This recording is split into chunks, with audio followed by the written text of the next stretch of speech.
see you all. Random Newsbrain CEO, and Olivia Green Ninja, Nobunaga, Mortis, Simfing, Jose, Subbox 1, Destructiconga, Buzz21, Burrow, Big Squashash, the closer.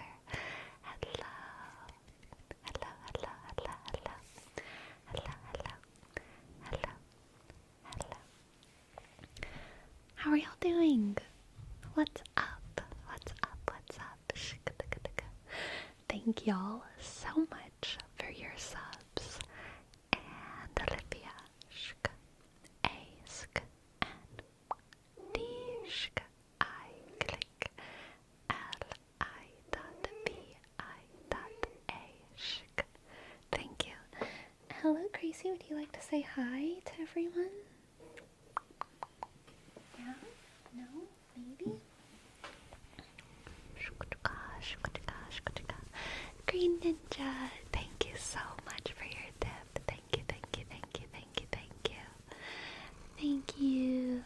Click. I will give you a reading after I finish these name traces. Thank you so much. Alright, next. Nobunaga. Thank you for gifting a sub.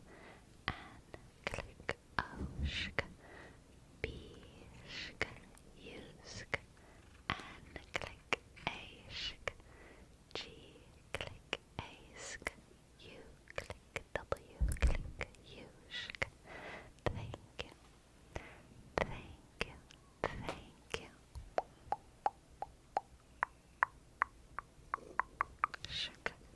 And Nick Krillin. Thank you for your sub. N-I.C-K, click, R, I dot, double L, I dot, N, Talsiba, F, E, L, S, I dot, V, A. Thank you. Thank you, thank you, thank you. Shaka. And Nobunaga again. Thank you for your sub. And click O, B, U, and click A, G, A, click U, W, click U, Thank you, Nobunaga. And Dadsy, thank you as well. Thank you. 31-month streak, absolutely wild. Thank you, Dadsy. B, A, D, My cat has spun my chair. C, E, click E, and Fuzz. Thank you for gifting 10 subs. Oh my god. Thank you. Thank you, Fuzz. Thank you, Buzz. Buzz.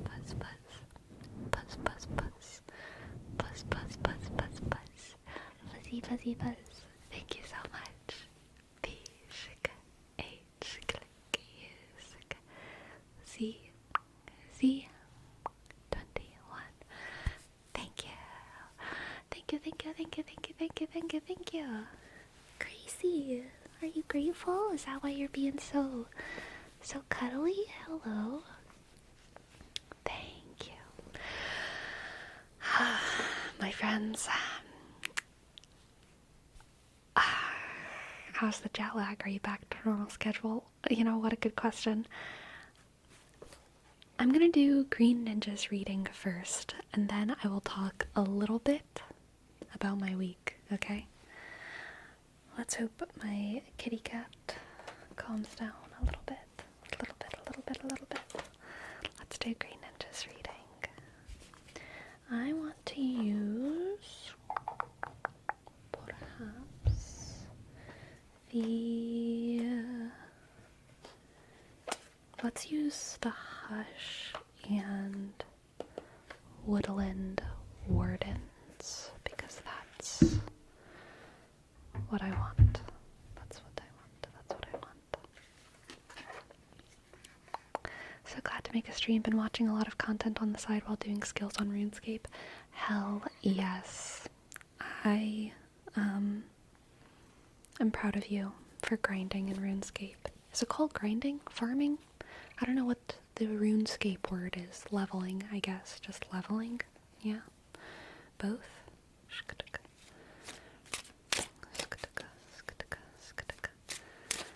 Let's see what the cards have for Green Ninja. Green Ninja. Green Ninja. Alright, first we have the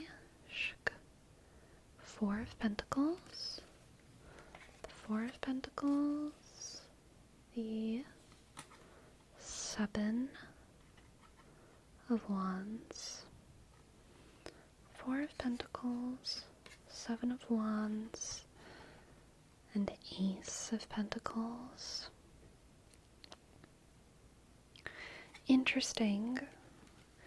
This makes me think of a secret victory. A victory that for some reason you want to keep reserved or hidden.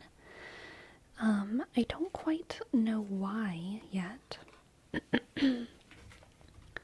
But yeah, seeing the Four of Pentacles and the Seven of Swords together makes me think that there's some kind of great personal achievement, something that you feel proud of, but it was probably a very hard-fought victory, maybe one that feels like you shouldn't quite celebrate it yet because you might not be able to hold that victory for some reason. So you want to keep it secret, you want to keep it hidden, you want to keep it under wraps. And it might be that you want to keep it under wraps until you feel kind of secure in that victory is actually kind of real, if that makes sense. You might not really believe that it's real yet. Yeah, I think that makes sense to me. That the Four of Pentacles here is kind of rooted in a fear of the victory not being real or valid, so you're keeping it close. You're keeping it close, and waiting until it feels real to either use it, celebrate it, reveal it, whatever that is. Let's get some more cards. We have the Page of Cups. That's good news. Page of Cups, the Eight of Swords, and the Devil. Okay, this is some interesting stuff here. So a victory that you're afraid to reveal until it feels real. I think that your standards are too high, either too high or too specific, if that makes sense, for the victory to feel real, for the victory to feel worth celebrating. And that's what the Devil's function is in this reading. The Devil combined with the Eight of Swords, which is again you feeling unsure and scared about something out of your control or something out of sight, some kind of you're afraid of some force out there that's going to take this away from you, and you don't even know what it is. You don't know exactly what kind of catastrophe you feel is around the next corner, but it's enough to give you anxiety. It's enough to make you not want to share that victory. It's enough to make you just scared. No matter how much good news you get, no matter how much the world keeps confirming for you that yes, you have earned this, yes, you worked hard, yes, you have this. This is yours. This is yours. The world's going to keep affirming it for you. And the Devil is going to be that voice that makes you feel like it's never enough. It's not really real. It's not really real. It's not really real. even though it is. It is. Oh, I just hit something off my desk. That's okay. It's real, Green Ninja. Okay, let's get one more card. 5 of Swords. Toxic Control. I need to pull another card. That doesn't give me enough. Page of Wands to clarify the 5 of Swords.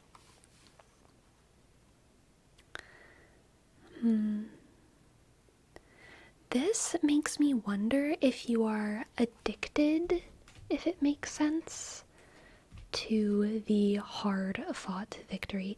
It's kind of similar to like kicking a dead horse, but a little bit different. It's more like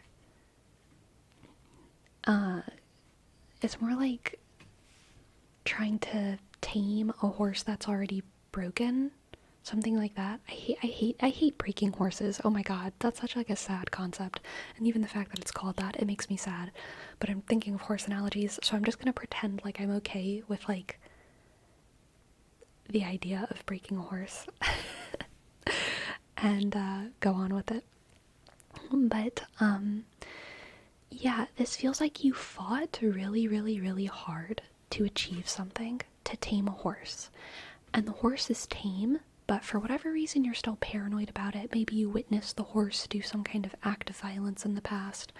So you feel unsure, you feel paranoid. You don't want to let kids near the horse. You don't want to let, you know, your mom near the horse. You don't want to let anyone near the horse except for you. You're afraid that the horse isn't tame enough, so you're not showing it to anyone, no matter how many weeks pass, no matter how many months pass, and the horse is behaving well, the way you want it to behave. And not only are you not revealing this victory, but this 5 of Swords and this Page of Wands combined is indicating to me that you're also like continuing to try and tame the horse. You're continuing to fight the battle that you've already won and that you already have the reward from, but you don't believe in it because of some kind of fear, some kind of insecurity. No matter how much the world keeps affirming to you that you have won, you don't believe in it. Now let's get a oracle card. Oracle card. The horse committed tax fraud. Ugh. Horses. Horses. We have the goat, and Willow. Overcoming obstacles, Y'all, this is a bruise. It hurts.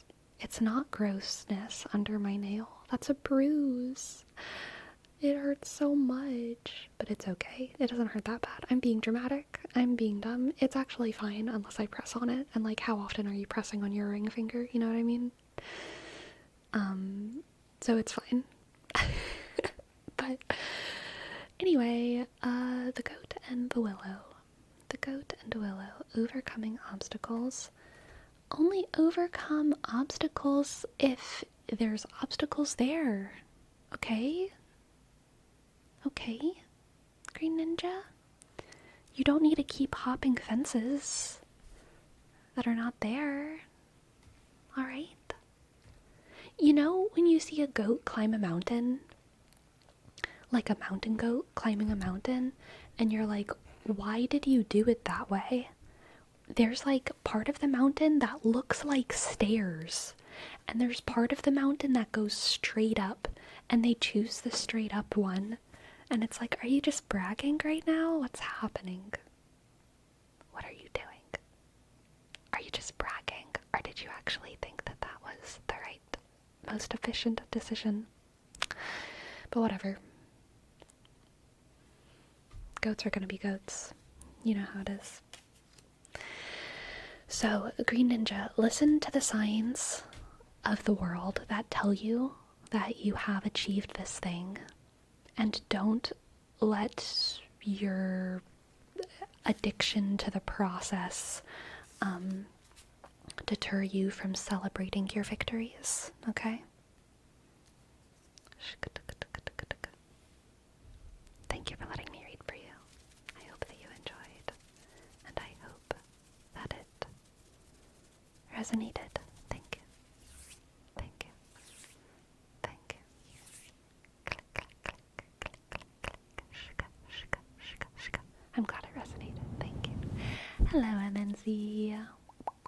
Shka. And hello, Nrixs. Hello, Nrixs. Hello, Nrixs. Bragoat. Bragoat. I don't know what that means. Brag. Ah, brag. Bragging goat. I gotcha. Galactic baseballer. Very tingly name you have. Welcome to the chat. Galactic baseballer. Baseballer just like struck me like just now. Just now, baseballer struck me as like a really fake sounding word. Like, it doesn't seem real for me. I don't know what I'm experiencing right now. I know baseball is real, but it really doesn't feel real right now. It's such a weird word.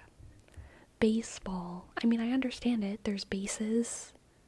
First base, second base, third base, home base. And then there's balls. But the ball doesn't have that much to do with the base. Like, you know what I mean? Like the running, it should be called like base running or ball hitting. Maybe not that. Maybe it should be called base running. Okay, base running. Yeah.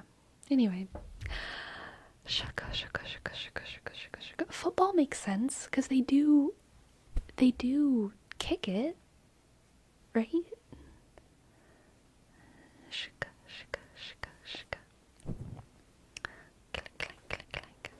The ball initiates the act of running bases. Not really. The hitting of the ball initiates. Oh, they do hit it on the base. You're right. You're right, Destructicon. I forgot about that element. Well, no. They hit it on the player. Wait. Do they hit whenever you play baseball? It's been so long. I don't know how to play baseball anymore. You hit whenever someone in like the field like catches the baseball and they run, do they tag the player with the ball or not the player? What do you call them? I guess a player. The hitter? Batter. Do they tag the batter with the ball or the base? Sometimes the player, sometimes the base. The runner, is that the right term? I guess runner is like for everyone.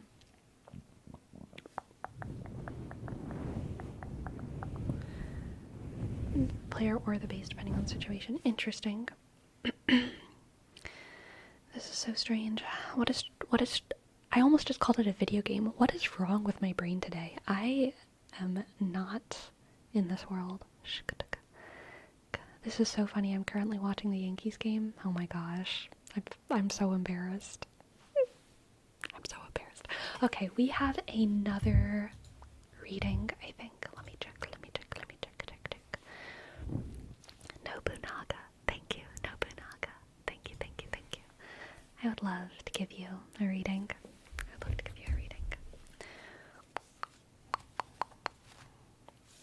They barely kick the ball, and yet they call European football soccer. Like, what even is sock? I feel like I learned why soccer is called soccer at one point, but I can't remember. Sinchobe, welcome in. Yes, I will give you a reading after Nobunaga's reading. Nobunaga. Association football. Yeah, I remember that. I remember it now. Thank you, something. Alright. Let's see what the cards have for Nobunaga. We have the 2 of Pentacles. Ten of Pentacles, very good. Two of Pentacles, 10 of Pentacles, and Queen of Cups. Okay. Interesting. This is making me think, Nobunaga, that you are trying to balance prosperity with generosity.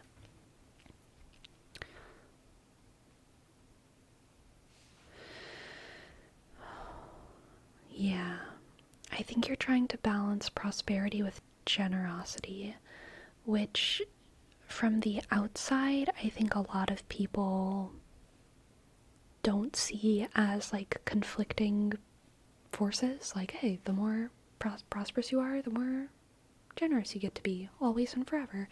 But that's not actually how it is. Some people, depending on your family or depending on your depending on how many people there are in your life who want to take from you, or just depending on your context in general.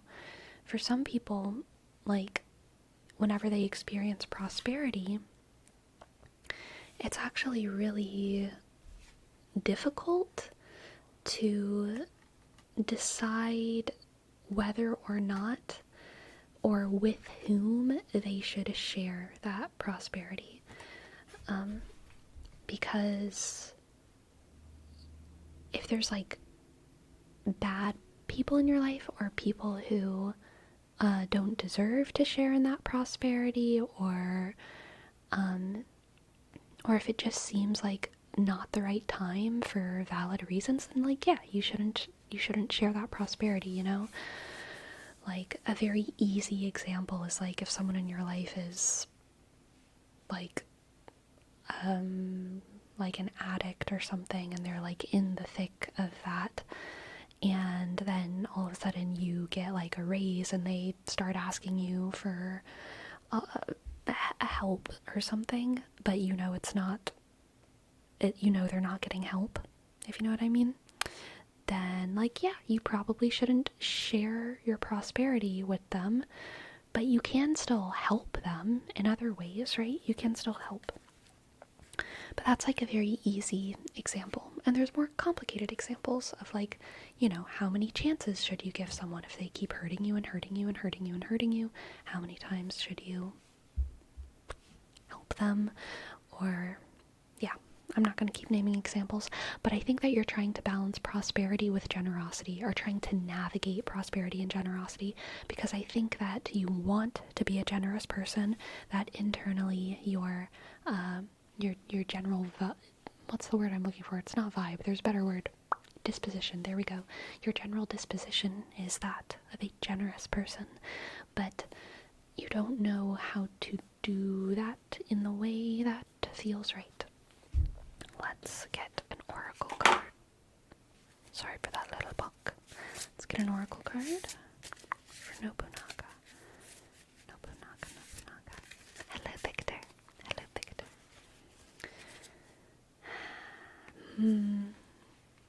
We have the otter and the cat tail.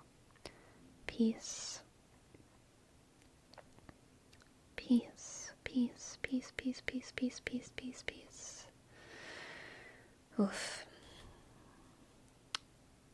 This is a tough lesson because it's antithetical, honestly, to a lot of, like, honestly, my internal compass, but it's also a lesson that I often need to hear. But Nobu, I feel like this reading is saying that generosity should never disturb your peace. If you are giving to someone and it feels, and you feel guilty, if you're giving to someone and you feel bad, if you're giving to someone to the extent that you yourself are suffering, then like, that's not good. And sacrifice can encourage your own peace, right? Giving and sacrificing, even to the point of your own, like maybe physical or financial deficit, can encourage your own peace if you're doing it for a good cause, right? If you're donating to a charity that you really believe in, even to an extent that other people would be like, hey, now, why are you doing that? But if you really believe in it and it makes you feel good, then like, I'm chill with that, you know? Or if you're, an older person and you're giving a lot of your wealth to like one of your younger relatives who's on a journey and you believe in them, they're making great art, and other people are like, oh my god, why are you giving all your money to this like 20-year-old artist? But if you really believe in it and if it encourages your peace, then like, who am I to judge? Who am I to judge? This is not financial advice, by the way. But the message of this reading is don't let giving take away your peace. Giving and generosity should encourage your peace. Being a good person, like, should feel good. Sometimes it can feel scary. I don't think being a good person always feels good. But when it comes to like giving gifts and generosity should feel good. Generosity shouldn't make you feel guilty. And if you're ever in a situation where you keep giving and you're starting to feel guilty or conflicted or bad, it probably is your subconscious or your moral compass saying like, trust your intuition. This is not a person to share your prosperity with. This is not a person to share your prosperity with.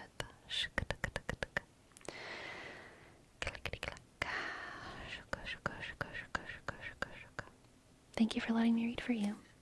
I hope that you enjoyed. And I hope that it resonated.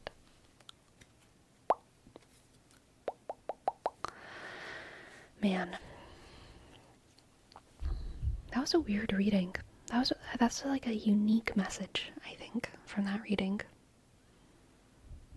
I feel like sometimes the readings for y'all hit for me, and I need to think about them. Thank you, Nobunaga, for your tip, and thank you, Shikataka, for giving me a moment of introspection as well. And now we have a reading for Sinchobe.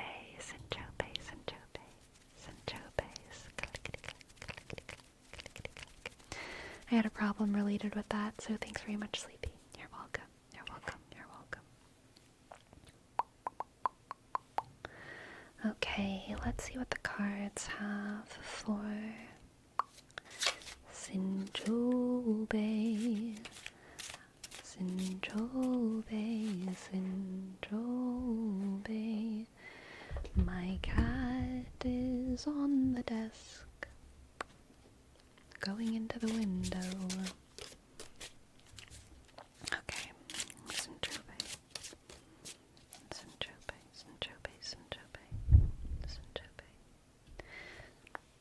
We have the Seven of Cups. Seven of Cups. The Chariot. Ooh. This is kind of exciting, but a little bit dangerous. And the Four of Wands. Okay, so this is another prosperity reading. Although more than prosperity, I would say more specifically, it's like momentum. There's a word.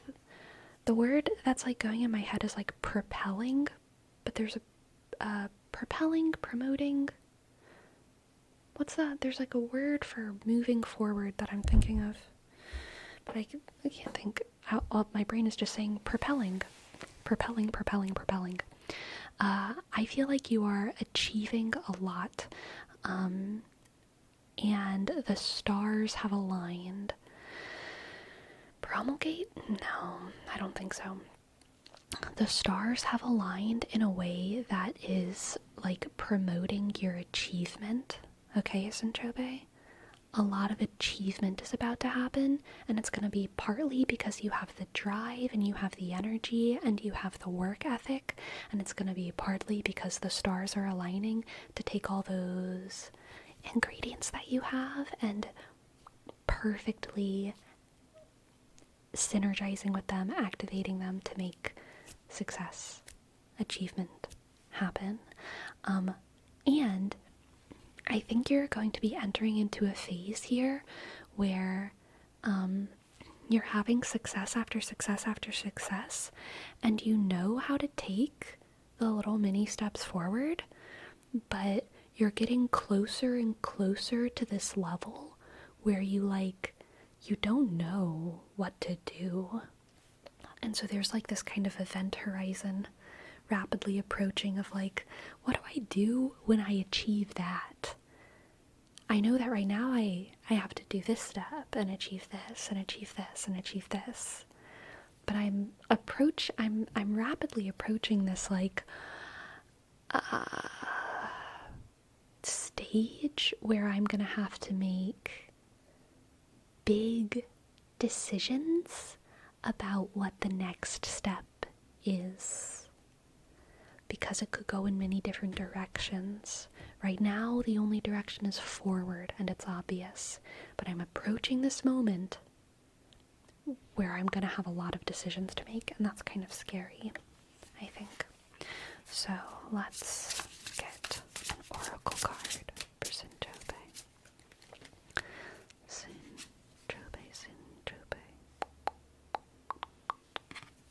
The bobcat and the blackthorn, patience. Okay, this message here is actually pretty clear to me. I think this is saying that even though this eventual event horizon feels a little bit foreboding, by the time you get there, it will feel more simple and straightforward. And focusing on these little steps along the way is a good, valid, and viable tactic to continuous success. This reading is really like you'll cross that bridge when you get there. You'll cross that bridge when you get there, and when you get there, you'll understand how to cross it. Right now, you don't know how to cross that bridge, and you're hearing tales about the bridge, and you're letting all of the stories about the bridge get you really scared. And the stories about the bridge are making you doubt. Once you get to the bridge, it will be manageable. It will be manageable, and it's gonna be okay. So you will cross that bridge when you get there, okay, Sinjobe? Thank you for letting me read for you. I hope that you enjoyed, and I hope that it resonated. Thank you very much. Thank you, thank you, thank you, thank you, thank you. I don't even know what Discord Nitro does other than having fancy banners or PFPs. In my opinion, the best thing that Discord Nitro does is it lets you send big files. Without Discord Nitro, I think the limit is 5 gigabyte files, but with Discord Nitro, you can send it's like 500 or something. It's like crazy. And that's really nice if you're sending like big gifts or you want to send like videos to people or something like that. Megabytes? I think you're probably right. I don't understand anything. That probably makes sense. Gigabytes would be crazy. Yeah, that's fair. Nrixs, thank you so much for your tip. Thank you, thank you, thank you, thank you, thank you. Thank you, thank you, thank you, thank you, thank you, thank you. Heart offering to thy, fox goddess. Ah, grazie, grazie. I desire tarot scriptures. You've got it. You've got it, Nrixs. You've got it. Let's see.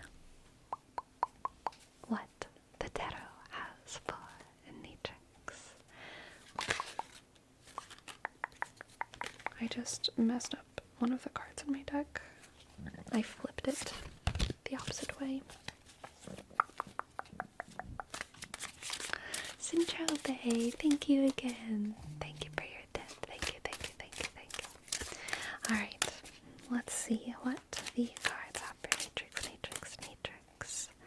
Nrixs, Nrixs, Nrixs, Nrixs, Nrixs, Nrixs, Nrixs, Nrixs, Nrixs, Nrixs, Nrixs.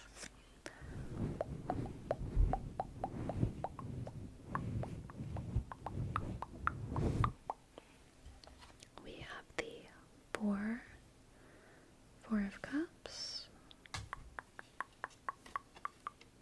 the Queen of Pentacles, Four of Cups, Queen of Pentacles. A lot of fours are coming out today.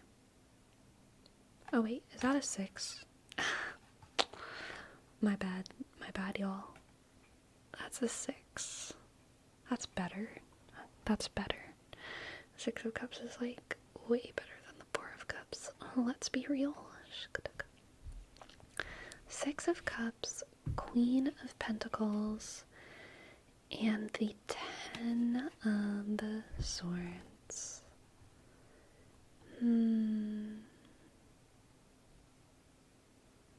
This is interesting. This is interesting. So the Queen of Pentacles and the 6 of Cups make perfect sense to me, but I think I'm going to have to pull some clarity cards for that 10 of Swords, because I'm not really sure what that means. Cat noises. For the Queen of Pentacles and the 6 of Cups, what that's indicating is a deep love for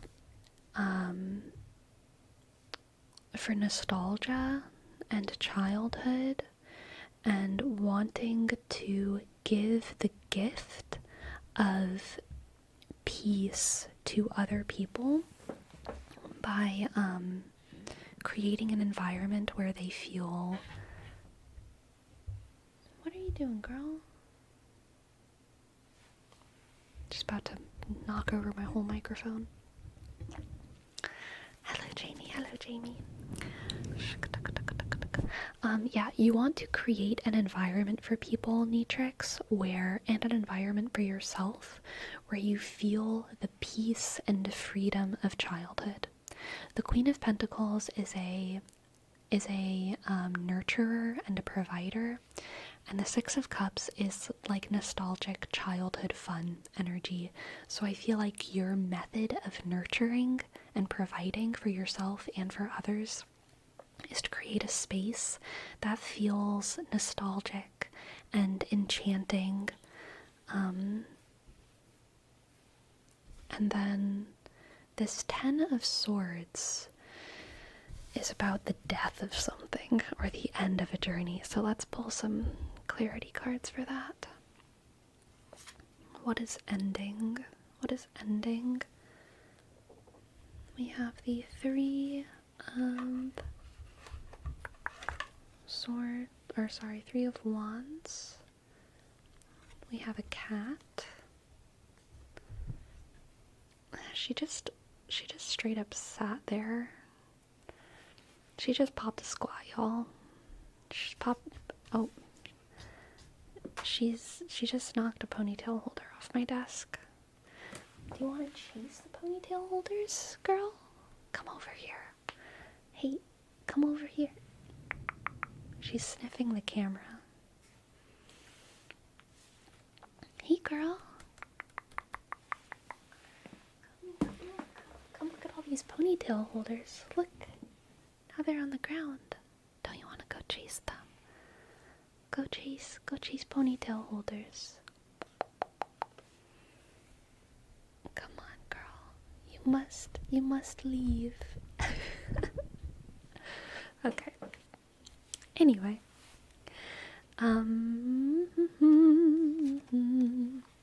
3 Three of Wands, the Knight of Swords.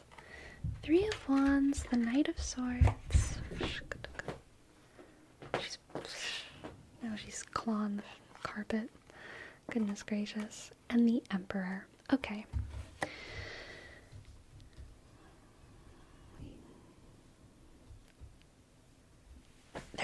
There's a battle within you. There's a battle raging within you, Nrixs. There's a battle raging within you, Nrixs. You desire to create a place of peace and comfort for people, but you also have a compulsion, not even a compulsion, no, a responsibility to manage people and to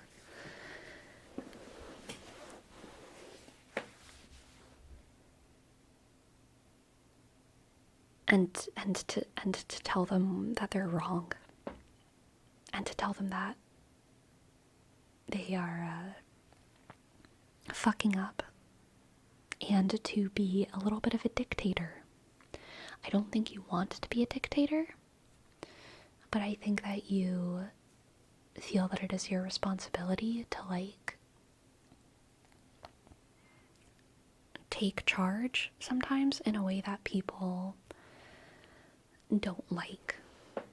Like, you feel like people don't like it, if that makes sense. Like, you feel like you have to, institute rations, institute laws, institute rules, and you wish that you didn't have to do that. But you must. You must. You feel a responsibility to do it. And so you do. You do it. You are not afraid to do things that are uncomfortable if you feel that they are right to do.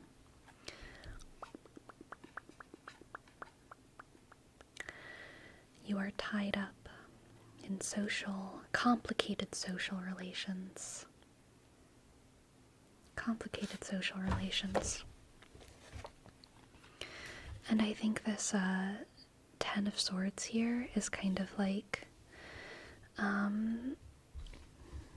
it might be the death of this fantasy that you have of being good cop. I think you want to be good cop. I think that's like your fantasy, and this reading is saying it's fine that you want to be good cop, but life is going to keep putting you into situations where you must admit to yourself that there is no good cop and there is no bad cop. There's just cop. And you just gotta do your job. And if you do your job, you will not be bad cop. And you will also not be good cop. You will be cop. If that makes sense. Bad cop is cop who doesn't do job. Good cop is also cop that doesn't do job.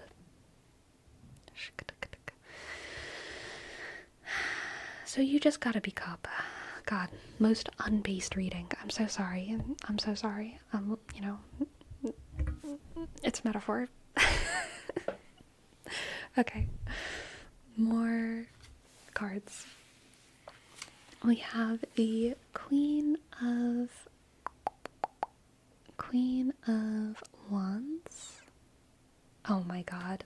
Dude, Queen of Wands is cop, okay? This makes perfect sense. Queen of Wands, not good cop, not bad cop. She is a leader with style and confidence. She is not a harsh ruler, but she's also not known for being nice. She's known for being, honestly, charming more than anything else, but also swift in her judgment, and someone who has good judgment. Good judgment. Oh my goodness. And the Empress. This is good fruit, okay? we have both the Emperor and the Empress in this reading. That's wild. So this is going to be a reading that indicates a lot of when I in this reading with like the Emperor and the Empress, when I say productivity, I don't just mean like an increase in output. I mean productivity in the sense that you will be contributing new things to the world. It's a bigger deal. It's a bigger deal, okay? Major good fruit. I think I usually censor the Empress. I kind of forgot. And the King of Cups. What is happening? You have the Queen of Pentacles, the Emperor, the Queen of Wands, the King of Cups, and the Empress.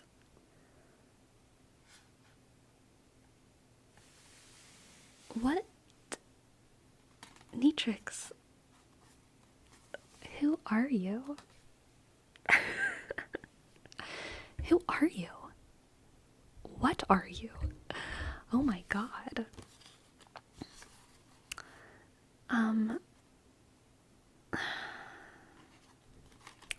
The Queen of Wands and the King of Cups is like, honestly, it's kind of similar to having the Emperor and the Empress. There's a polarity here because the cups are water, the wands are fire, the queen is feminine, the male is masculine, and also generally fire is seen as the more feminine, masculine element, and the cups are seen as the more feminine element. So you're kind of getting like this cross multiplication thing happening of like prime energies. And a similar thing is obviously happening with the Emperor and the Empress.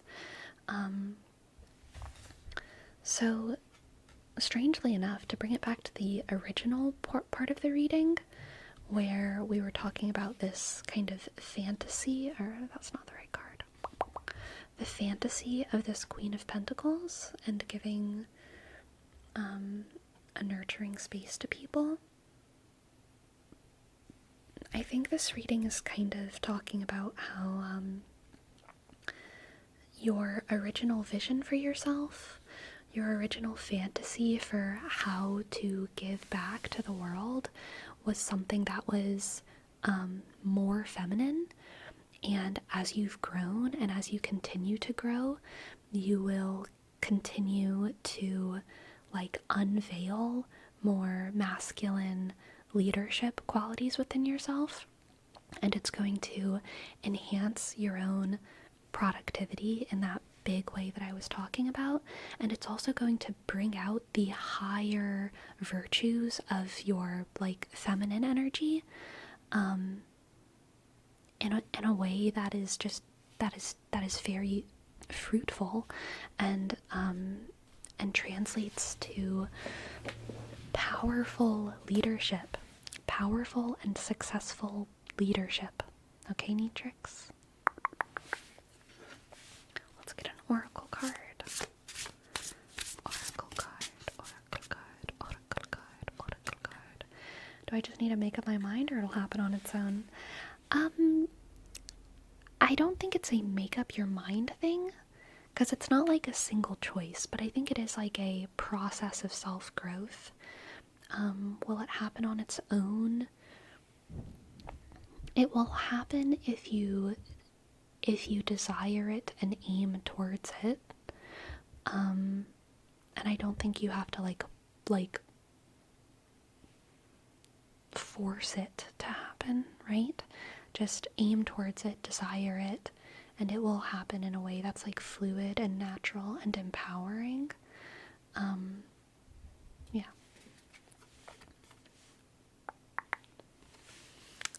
Nrixs, powerful energy here. Focus, camera, focus, focus, focus. chipmunk and the laurel. Success. Success. Success. It will happen, Nrixs. It will happen. It will happen. It will happen. It will happen. It will happen. You are doing great. You're doing great, and there's a very bright, beautiful future ahead for you, okay? Thank you for letting me read for you. I hope that you enjoyed, and I hope that it resonated. Thank you. Saber Wolf, thank you for your prime. Thank you, Saber Wolf. Thank you. Ask, a click, bishk, ask, e click, wshk, oh, ask, Saber Wolf,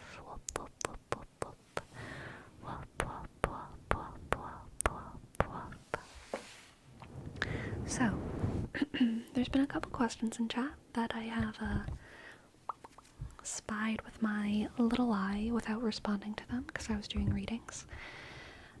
Comments about my jet lag, comments about how Gracie has missed me, etc.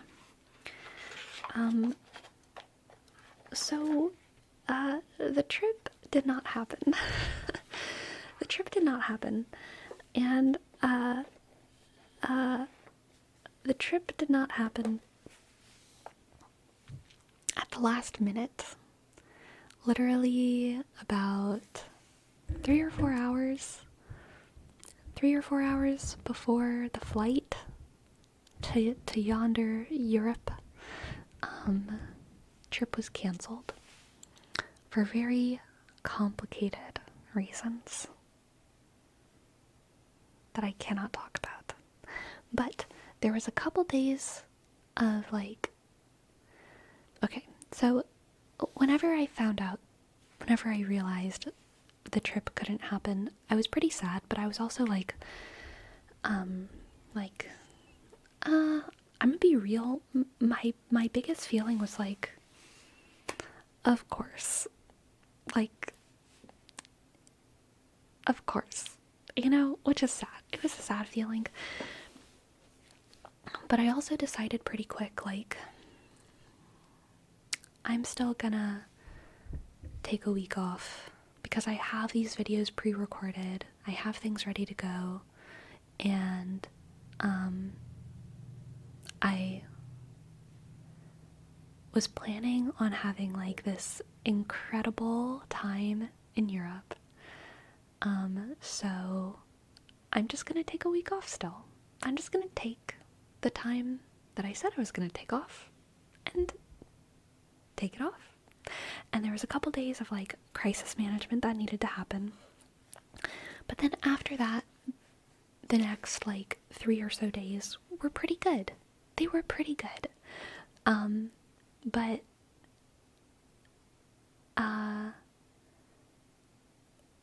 But it wasn't great.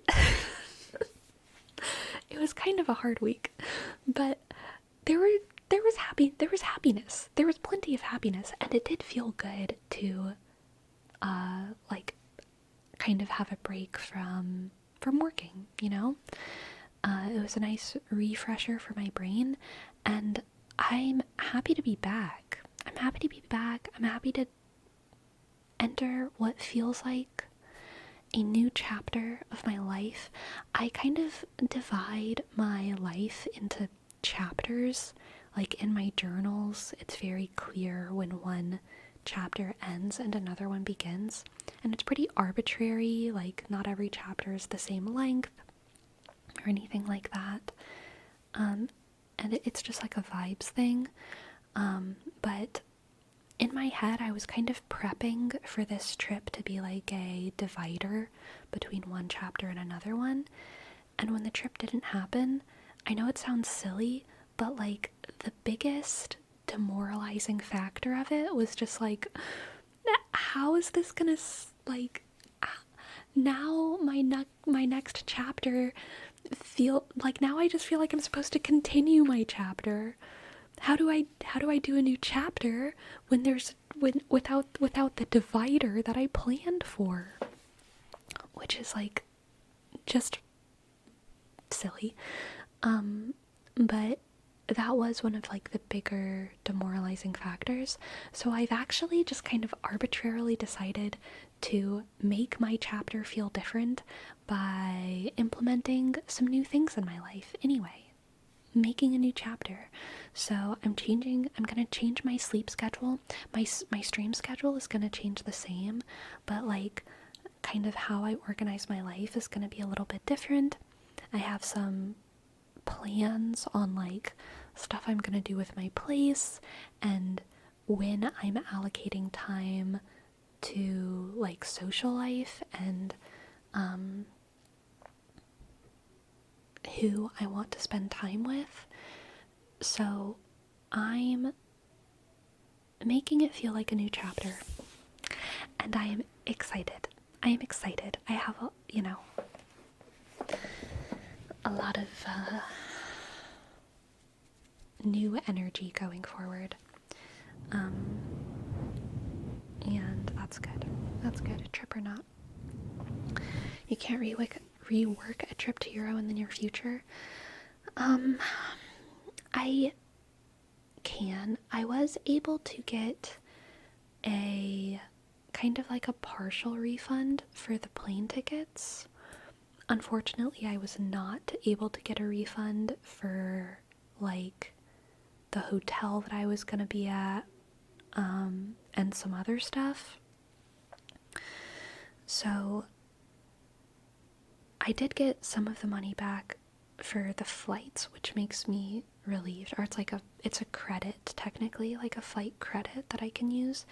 I don't know if I'm gonna use that to travel to Europe or not, because since it's only like a partial thing, I could also I feel like it's about the cost of like traveling to Louisiana, which is where my family is. So I might just use it for an extra trip back home sometime in like the summer, because I know I'm probably not traveling to Louisiana for Christmas. So I might just kick it to Louisiana at some point in the spring or in the summer. But I'm not sure yet. I don't know. Or maybe I'll go to Europe. Who knows? I haven't decided. I'm honestly like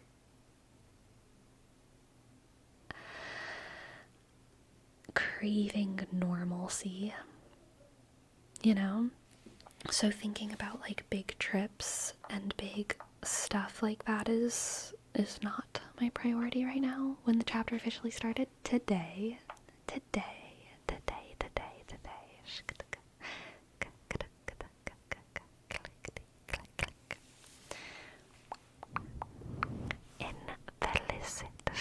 Thank you for your sub. I thought in shk up click ishk L I dot C I dot D shk. Thank you. Thank you so much. You know what you can go to the Ren Fair and pretend it's Europe. They're basically the same thing, right? I mean, yeah, I hear they're the same thing. I started rewatching Clanad, which honestly, traveling to Europe, rewatching Clanad, they're pretty good. Pretty comparable hype levels, honestly. You know, sometimes destiny works in mysterious ways. Maybe this is what is meant to happen. Maybe that trip will happen in the future and could be even better. Yeah, I think so. I think it's possible. Yeah.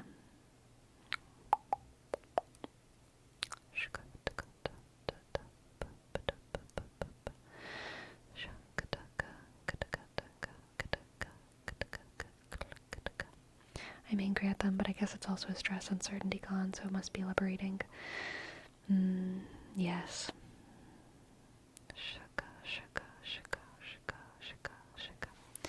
I get that feeling. I had to cancel one of my trips before. It sucked. Yeah. Although I do hope everything that is okay that caused the flight canceled. Things are mostly okay. You know, life is full of crazy shit, and not every bad thing is a catastrophe. The way things are right now in my life, it's kind of like things don't feel good, but I have absolute certainty that they will get better. Like, there is a very clear road to normalcy and things getting better in my head. So, like, and like, most of life is fine. Most of life is great. Most of life is fine. And most of life is great. And I love making content, and I love making ASMR. And, you know, life is just sometimes a little bit spicy. When God closes a door, he always opens a window. He sure does. He sure does. Did you get to do anything fun or enjoyable during your week off? I did. I did do some fun things. I mostly stayed inside, but there was one very fun thing that I did that was awesome. I went paddleboarding for the first time with one of my friends. I went paddleboarding. And it was really pretty. It was sunset, and we ate snacks on a river, and it was a great time. It was a great time. I feel like sometimes things don't happen for a reason. We may know the reason or not, but I do believe everything has purpose. Yeah. Me too.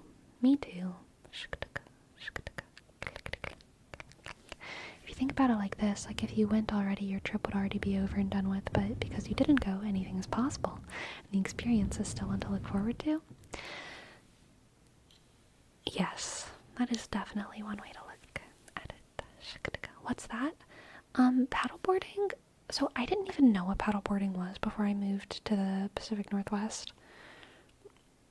I think I didn't understand anything before I moved to the Pacific Northwest. But paddleboards kind of look like surfboards, but they're a little bit bigger. And you paddle on them like you would if you're in a canoe or like a pirogue, but it's flat like a surfboard, kind of, and you just sit on it and you paddle around. And how good were you at it? Did you fall? Oh, no. Look. Paddleboarding, I don't think it requires skill unless you've never paddled anything before. But like, yeah, it was fun. It was fun. And it was easy, you know. Transferable skills from pirogue canoe life for sure.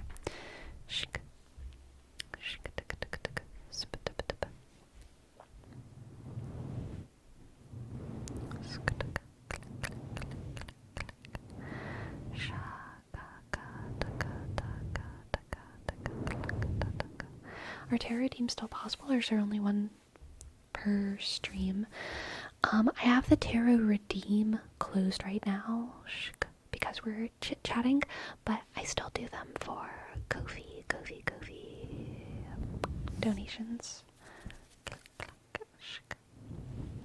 I think at least some balance is required. Some balance is definitely required, but like kids can do it. You don't need like craziness. You don't need crazy, you don't even need good balance. Like you can be pretty bad at balancing, but as long as you're thinking about balance, you have good enough balance probably for paddleboarding, in my opinion. Like even if you have bad balance, if you like, you know, you're gonna be okay. Good night, Nobunaga. Sleep well. The funny thing is, Sleepy, I thought you looked different, like the trip was magical, but I think it's the start of a new chapter that's making you glow. That makes me happy, Ren Siren. Thank you. Thank you very much. Thank you. Yes, the start of a new chapter. The start of a new chapter. Have you been in canoes before? I have. I've been in pirogues a lot. Like, my family had a pirogue growing up, and so that I've been in way more than a canoe. I think I've only been in a canoe once, and it was because we went to a place and we didn't have a pirogue, but they rented out canoes, and so we used a canoe. But yeah. Yeah, and I've been in a little rowboat before as well. Simping. I love paddling. I love rowboats. Yes, yes. Again, hello, welcome, and thank you for your sub. Thank you. A shk, H G click U sk N S I dot double L shk Y shk O. Thank you. One time in Florida, I was canoeing and saw an alligator. Good. You don't even need to canoe to see an alligator in Florida or Louisiana or Mississippi, okay? Just like go outside. You'll see them.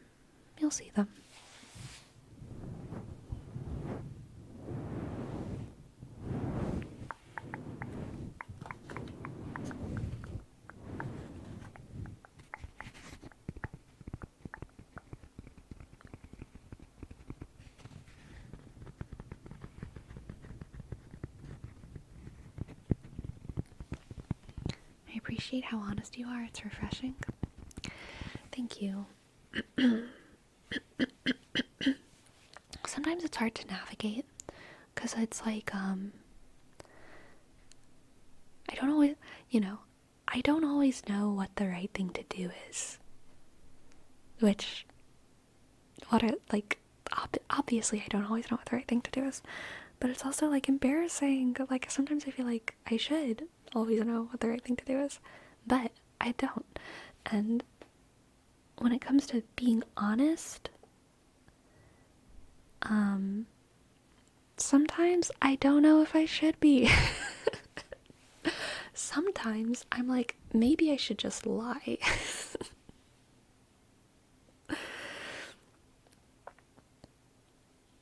You know what I mean? WWJCDO. Thank you for your sub. Thank you. Thank you so much. Click. W, J, click. C, D, O, Thank you. Shout out to Sleepy, but also shout out to Destructicon for a little emo wars. Heck yeah. If you go out to Cape Canaveral in Florida, there are tons of them that hang out in groups. Nice. Are alligators a danger to watch out for over there? Or they generally chill? Alligators almost never go in after anything that is bigger than them, and most adults are bigger than most alligators. If you're a little kid, they might go after you, but even then, I mean, it's rare. And also, like, if an alligator is fed, it's not gonna, like, they don't hunt for sport. And hungry alligators are, I mean, they'll fight you if they threaten you, I guess. If they're hungry, or if you threaten them, then, sorry, if they're hungry or if you threaten them, they will attack. But only if you're smaller than them. And most adults are bigger than most alligators. Are they lazy in nature? Yeah. Crocodiles are much more aggressive. And crocodiles are like, what's in the movies as like the big scary things that will like come after you. Crocodiles are also much bigger, which is probably why they're much more aggressive. But alligators are smaller than crocodiles, in general. But the crazy thing about alligators, someone correct me if I'm wrong, because I might be, but alligators, I don't think ever stop growing. They grow forever, like dragons in fantasy novels. They keep growing, like, as far as we know, infinitely, I think. And so every, like, I don't know, decade or so, there's like a new biggest alligator that someone catches. And it's a record that is very rarely broken. I think it used to be broken more commonly, right? But now it's like I don't know what the biggest alligator found or hunted and killed or whatever now is, but they're crazy big. But most alligators don't grow to be bigger than like an adult human, or definitely like an adult man. I feel like most of them cap out are around 5-6 feet, you know? Male alligators can get to 10 feet. Yeah, they can. For sure. They can get very, very big. That's true, but they slow down a bit in terms of growing the more they age. Yeah, that makes sense. Does anyone know off the top of your noggins, or I guess if you want to Google it, you can, what the biggest alligator known is? I would assume that it's one that's dead, but I don't know, maybe it's alive somewhere. Lemon Slide! Thank you for your sub. Thank you, Lemon Slide. Thank you, thank you. Thank you, thank you.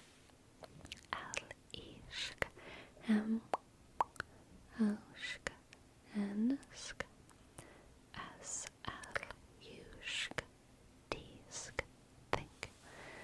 Thank you, thank you, thank you.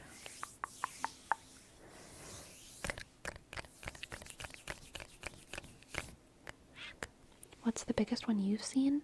I don't know, because I'm not like measuring the ones I see. And a lot of the ones that you see, you don't see their whole body. You just see their heads, like popping above the water, or sometimes their tail. Or at night, when you're on the bayou in Louisiana, and you shine your flashlight into the water, you'll see red eyes. The red eyes are the crocodiles. Not crocodiles. Alligators, sorry.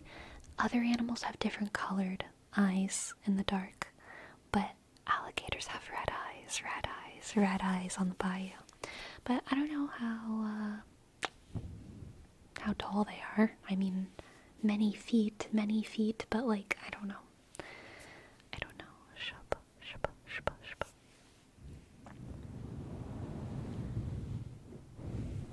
Hello, JC. Hello.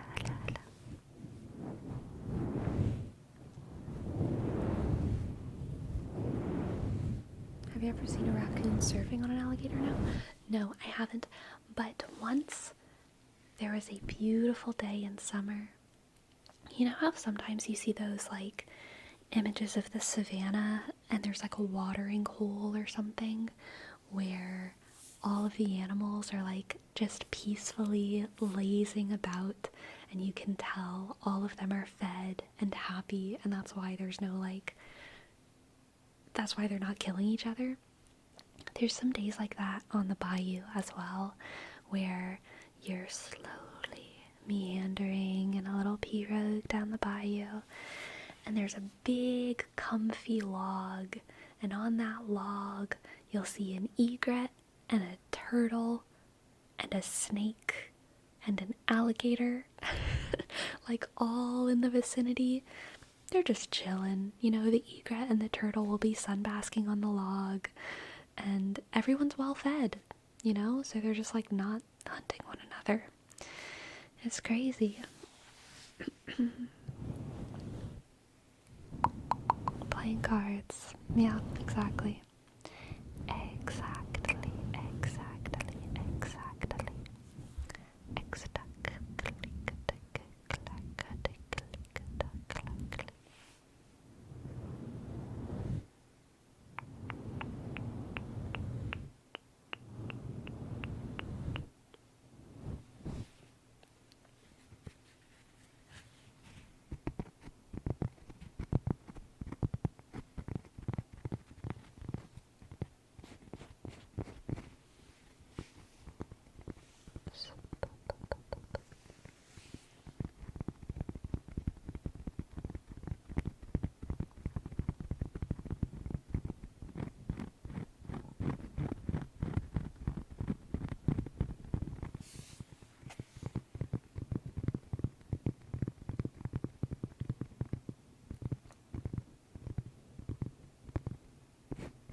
name. Nope. They do not.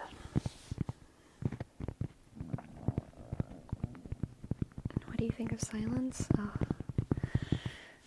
I've solitude whose strings can tell what cadences and quiet dwell. It's one of my favorite quotes about silence.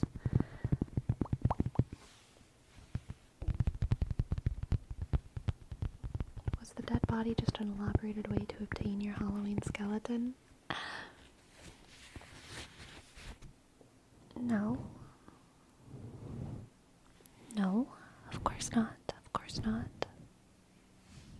Of course not. Of course not. Of course not. Of course not.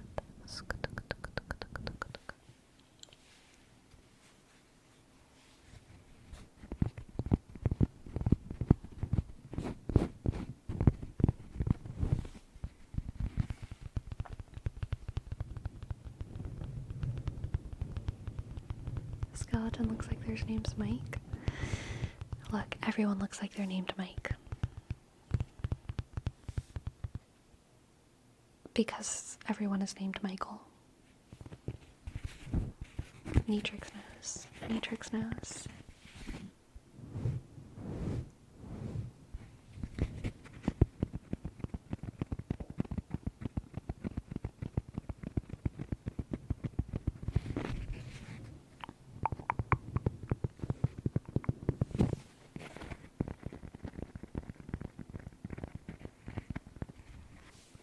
What are the wildest animals you've seen in Oregon? So I've seen an animal called a pika, like Pikachu, except I think it's spelled P-E-K-A. For me, chipmunks are crazy as well, and I've seen chipmunks, but I know for other people they're not as crazy.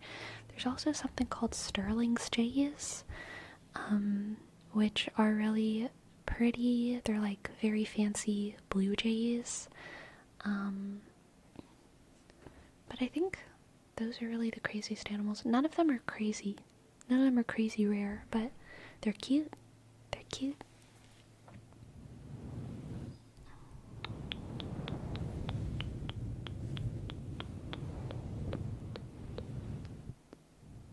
Was that Macbeth? No. It was Saint Therese of Lisieux. Saint Therese of Lisieux. And she wrote it in French, of course. So my rendition was a translation, but it's in one of her poems, and I can't remember which one it is, but I've solitude whose strings can tell what cadences in quiet dwell. I think actually the original translation that I saw was I've solitude whose strings can tell what cadences in silence dwell. And I think I changed it to quiet by accident. And I just kept saying that, and so it got stuck in my head that way. But also, since it's a translation, I don't mind just like switching the word, because I think cadences and quiet sounds better. Personally. But solitude and silence is also an alliteration, so I could see a poetic argument for using solitude and silence as an alliteration, or cadences and quiet as an alliteration. I've solitude whose strings can tell what cadences in quiet dwell. I've solitude whose strings can tell what cadences in silence dwell. I like them both. But I am partial to quiet. I am partial to quiet. Oh, you know, Sleepy Sponge, what you just reminded me of is that I've seen peacocks. Wild peacocks. I didn't know peacocks were just around until I came here. And you know what's funny? It was actually when I was at a Carmelite monastery, which is funny because I was just quoting Saint Therese of Lisieux.